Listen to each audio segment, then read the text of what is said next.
Hello guys and welcome back to Premier League predictions. The Premier League is back this weekend, Sophie. Set us a big like target. Let's go big, 5,000 likes. Let's do it. Make sure to hit the thumbs up button before we get into this video and subscribe if you haven't already. Let's hit the next milestone, whatever it is. Get involved. Guys, as always, play along. Get your predictions down in the comments. And let's talk about the scores from last time, Sophie, where... I'd rather not. I won 9-3, which means I'm 4 points in front overall. Yeah. I'm actually doing all right now. That was a good weekend for you. It's just shocking for me.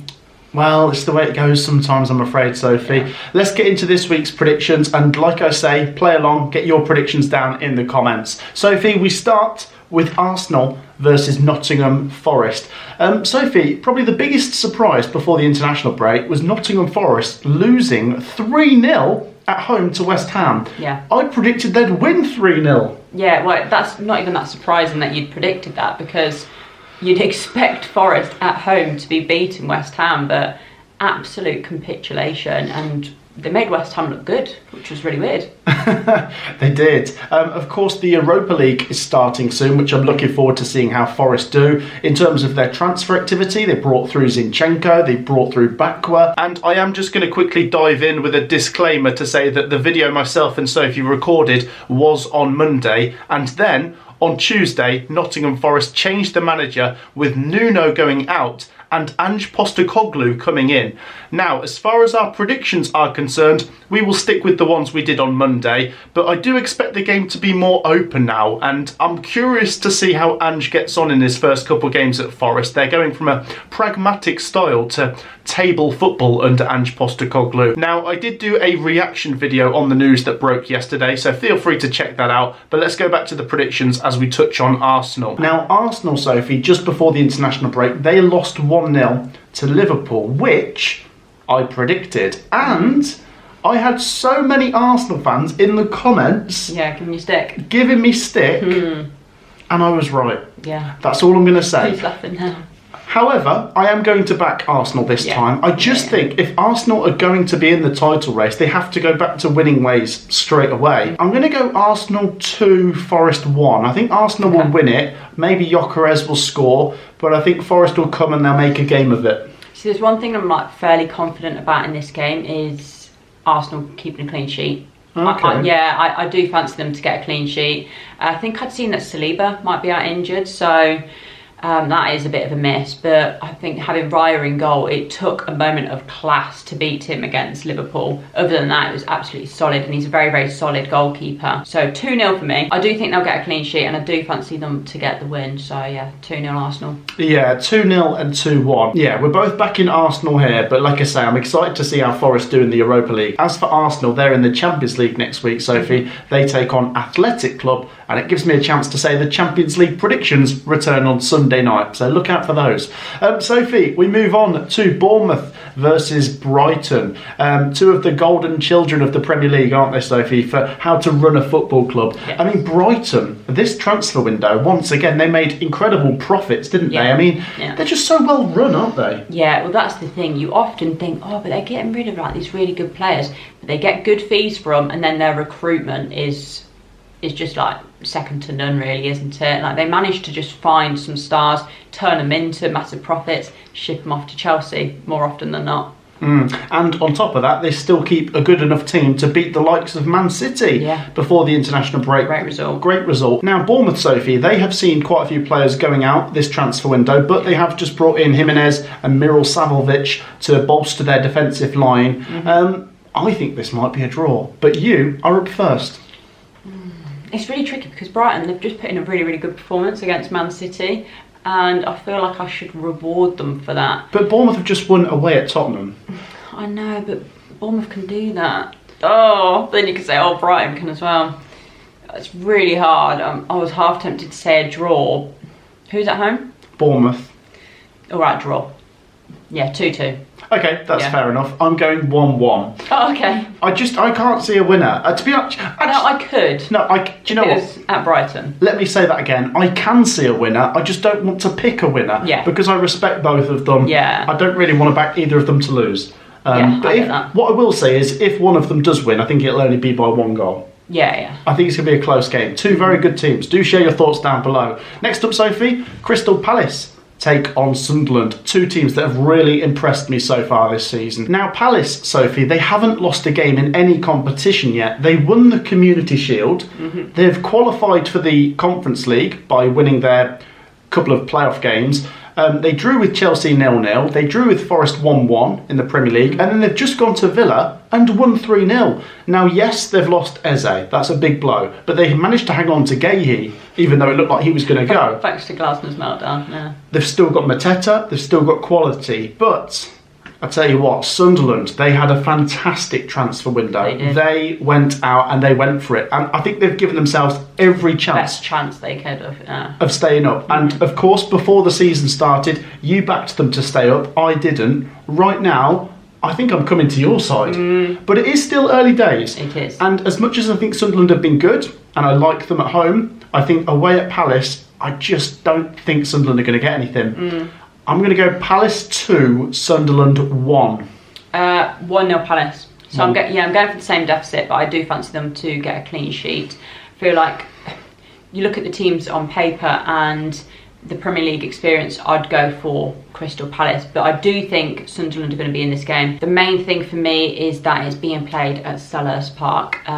If it was at the Stadium of Light, I think it could be a bit of a different game. I think Sunderland could possibly get the win.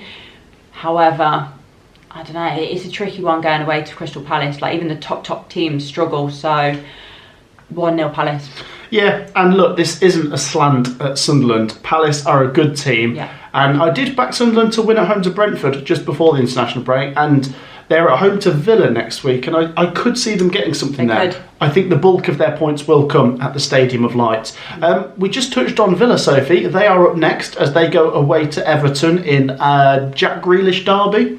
Why not? Everton have been great, Sophie. Yeah. Great few results. Grealish, 4 assists already. He's flying. Dewsbury Hall scoring goals. Obviously, Tierno Barry came in. Pickford's looked pretty good. I think it's almost complete, isn't it, this Everton team? David Moyes has got things running really well, whereas Unai Emery hasn't really quite got a hold of things at Aston Villa yet. Now, I like him, and I think Villa have got lots of quality, but they've got to try and turn it around pretty soon. They have brought in Sancho. They have brought in Harvey Elliott. They have brought in, is it Lindelof as well? Yeah, I'm free. Now, Sophie, you are up first. Can you see Villa winning? No.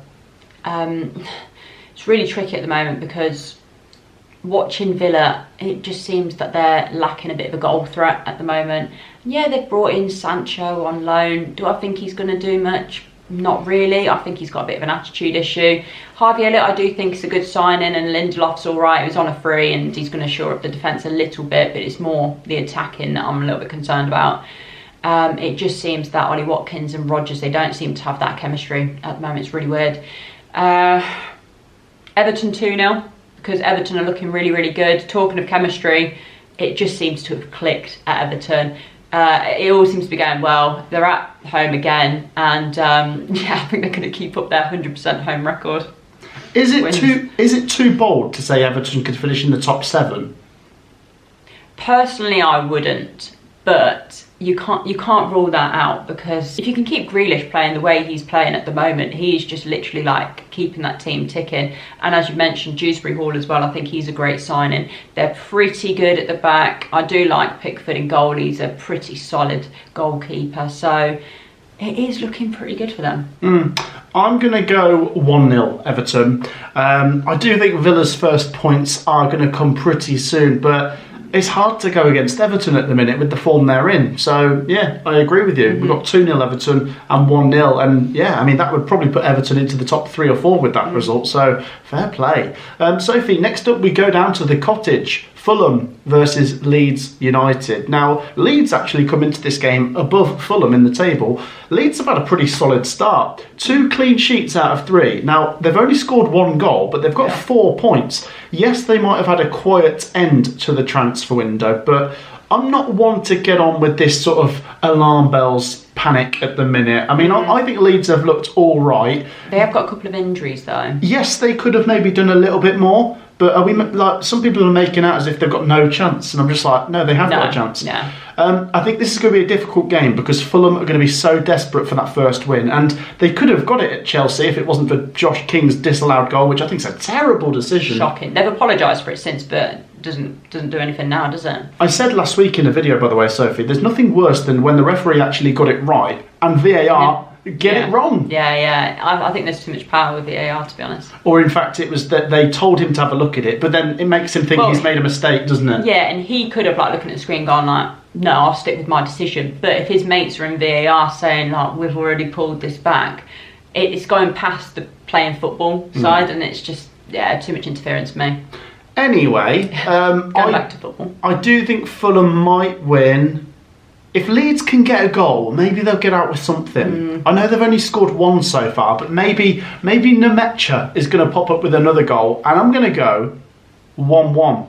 I have backed Leeds a couple times to get something this season, and to be fair to them, they got a draw against Newcastle, they got the win against Everton, they've been all right. I think they might get something. It's really tricky because I'm half tempted to say 0-0. But I've got a feeling that Fulham, last few minutes, I think they're going to snatch it 1-0, and then it's going to be heartbreak for Leeds. What I would say, what you've already said about the transfer window, and it was you needed to sign a few more. It's a little bit different to Sunderland's situation because if you compared the squads coming up, Leeds' squad was better. They didn't need as many additions as Sunderland's did. So it's all good and well going but Sunderland have had the better window, which obviously they have, and they've thrown some money about. But Leeds' core squad was better anyway, so they didn't need to throw as much money about. I still think maybe Leeds could have added a little bit more, like Gustavo Hamer. I don't know how they should have. Why is he still at Sheffield United? I don't know. They should have got Hamer and maybe another striker. But otherwise, I am with you that it's not panic stations. Yeah, and it might be a case of, come January, then we need to bolster up a little bit more. They do look a little bit thin on the ground, but I don't know. I mean, their starting 11 isn't bad. As I've mentioned, they have got a few injuries, Tanaka and Ampadu being the main two, which they are big misses. But I mean, if they can just grind out a point here, that'd be a great result. I just have that feeling that Fulham are going to snatch it 1-0. Okay, 1-1 and 1-0. We're both going for a close one. Next up, Sophie, let's go to St James's Park. Newcastle versus Wolves. Newcastle, Sophie, still haven't won yet. They're going to really want to win this one. A, because it means they'll be up and running, and B, they will want momentum going into next week, Sophie, where they play Barcelona. That'd be tasty, wouldn't it? Yeah, it's huge. I'm looking forward to the Champions League predictions for that one. I don't know, maybe Newcastle could get something when they're at home against the big teams. You never know.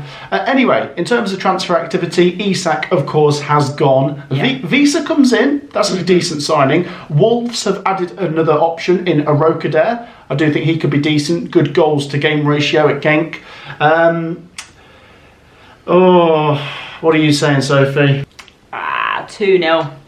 2-0 Newcastle. I feel like being at home, they need a little bit of a statement, to be honest, because they've been in a few games, but it's not been the best start, to be honest. And maybe this whole Isak drama has been playing on the players' minds, and now that it's done, maybe they can actually concentrate on the football. They brought in Visa, they brought in the big lads. We've got Little and Large up top. Someone had made a reference, so it's like Peter Crouch and Jermaine Defoe, and I've got a feeling it's going to be exactly that. But it might work. Visa's got the Premier League experience already, and then they've just got a massive guy up front, so set pieces. Got him and Dan Burn, just sent them two up. It's going to be unreal at set pieces. But I think it's going to be a good game for Newcastle. 2-0. Yeah, that's a scribble, unfortunately. I did have 2-0 written down. I'm going to go 3-0. Okay, for another goal. I was tempted to give Wolves a goal, but I don't know. I think there could be another couple of hard results for Wolves to swallow before things maybe get going again. I agree. So, sorry, Wolves. They're not that bad, but I just think Newcastle could be quite good on their day. Yeah, they're not that bad, but they're not that good either to want to back them right now. No. There you go, 2-0 and 3-0. Next up, Sophie, we go to the London Stadium for a Kudus derby as West Ham take on Tottenham. It's also a Harry Redknapp derby. You could go on. Sophie, this one's interesting because now. West Ham, they got a great win at Forest after two terrible results. Tottenham got 2 great results and then lost at home to Bournemouth. Yeah. So it does make it interesting, but I still think Tottenham might win. I think West Ham are a bit like that, where they're terrible, and you think, oh yeah, they're really bad, and then they'll get a good result, and everyone starts to think, oh, they're quite good. Maybe they're not that bad. And then they'll be lose. bad again. Yeah.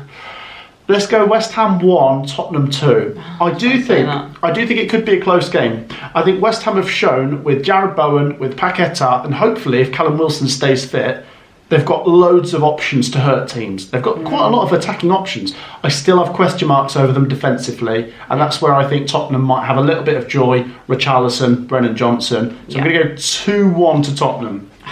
I'm going to have to throw in another goal then, because, yeah, that's what I was thinking, 2-1 Spurs. 3-1, just because, yeah, although West Ham got the clean sheet last week, before that they looked just shocking at the back. So, I mean, hopefully they've sorted out their defensive issues and then they can push on from that 3-0. But I'm not that confident, to be honest. I think Spurs are going to want a bit more of a statement, to be honest, after it wasn't a great result against Bournemouth. That was a little bit of a surprise. So I think they're going to bounce back with a 3-1 win. There you go. Thomas the Frank engine is back on the tracks. Choo, baby. Next up, Sophie, we go to a West London derby. Brentford versus Chelsea. Obviously, Brentford lost 2-1 to Sunderland just before the international break. Not the best result, of course. Been a bit of a mixed start, hasn't it, for Keith Andrews, because they lost the opening game. Who was that against? That was against Forest, wasn't it? And then they beat Bournemouth in the Cup, and they've beaten Villa in the league, and then they've lost to Sunderland. So it's a bit mixed. I just don't think they're going to get anything against Chelsea, who have had lost Visa as well. Mentioned. Yes, of course, they've lost Visa. We thought that would happen, though. He wasn't really playing anymore, anyway. No, but I mean, they got a good fee for him, to be fair. Yeah, and the thing is, they haven't really spent that money. Not yet, no. Maybe in January, but could things be in a desperate situation by then?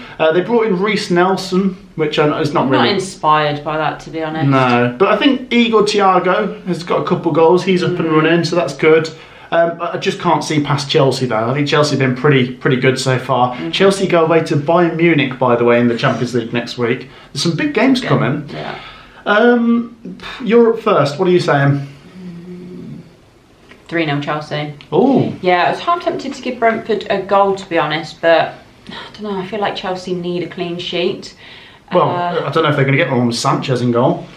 No, he's tricky, because sometimes he'll make some really good saves and then he just does something daft. But I don't know, I'll give him a clean sheet. But I think when Chelsea click in a game, they look really, really good. So I don't know if Cole Palmer's going to be back or if he's still injured, but either way, is he back? Soon. Okay. But either way, when Estavo stepped in, he's been great, the young lad. So 3-0 Chelsea. Yeah, I know I just joked about Sanchez in goal not being great, but to be fair, they did get a 2-0 win against Fulham just before the international break. Yeah. I'm going to go 2-0 again. Okay. I think Chelsea will win. I think it'll be relatively comfortable. Not maybe the best game ever, but Chelsea will get the 3 points. Yeah. And Brentford will maybe look at easier games to come to get their next few points. Yeah. Next up, Sophie, Burnley versus Liverpool. Is this one a foregone conclusion?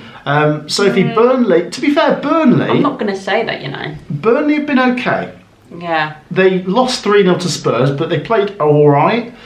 They beat Sunderland. They did play well. Yeah, they lost to Man United in stoppage time due to a penalty, which I think is unbelievably harsh. And Man United always seem to get those ones going their way.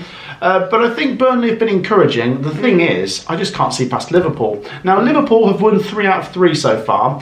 Yes, they've not been maybe amazing. They've not been flawless, have they? No. And defensively, they look open. Yeah. But I already thought they'd win the league, and now they've added Isak. They're just too powerful. Yeah. 3-0. Oh, see, I want to give Burnley a little bit of credit here, and maybe more scorelines. I'm going to say 2-0. But I do want to give Burnley some credit because they've played better than I've expected so far. I didn't expect them to beat Sunderland. I didn't expect them to be in some of the games that they have been in. I feel it was very, very harsh against Man United. So at home, I think they could put on a really good defensive display and they could actually hit Liverpool a couple of times on the counter because they are a little bit fragile at the back. But as you've mentioned, they've already had a very, very good summer transfer window. They've spent a lot of money and then they've added Isak as well. I'm a little bit curious like who's going to be dropped for him. They've got so many good players at the moment that's a tough juggle for Arne Slot. It's a nice juggle to have though. But yeah, I'm going to say 2-0 Liverpool, but I don't think it's going to be that easy because I think some people might say like 5-6-0 and go daft, but I think that's disrespectful to Burnley. Yeah, let's not forget, Burnley did have a great defensive record last season. In the Championship, they were solid. So then they're not going to lose 6-0, but Liverpool should still score a few, if that makes sense. They should, yeah, the quality they've got. Share your thoughts down below. The final game, Sophie, is the Manchester derby, Man City versus Man United. I'm looking forward to this. To be fair, Sophie, as bad as Man United are, they do come into this above Man City in the table because Man United have picked up 4 points, Man City have only picked up 3. In fairness, Man City have had some pretty difficult games, but they've got to win this if they want to be in the title race. They've just lost to Tottenham and Brighton. I feel like they've got to win. Man United, they're a weird one. I don't trust them, but they are capable of giving Man City a good game in the Manchester derby, and they have changed the goalkeeper, which is a good thing, but it feels like a lot of pressure on the new young keeper. Prediction? 1-1. I actually think it's going to be a draw. I've not been impressed by Man City so far this season, especially when you look at the squads. It's a very impressive squad, but they're just not doing it at the moment. They're just falling short in games. And then Man United, sometimes they don't even have to play well, and then they can get a result. So, cancelling each other out, 1-1. Wow, that is a bold prediction. I'm going to go 3-1 Man City. Okay, very different.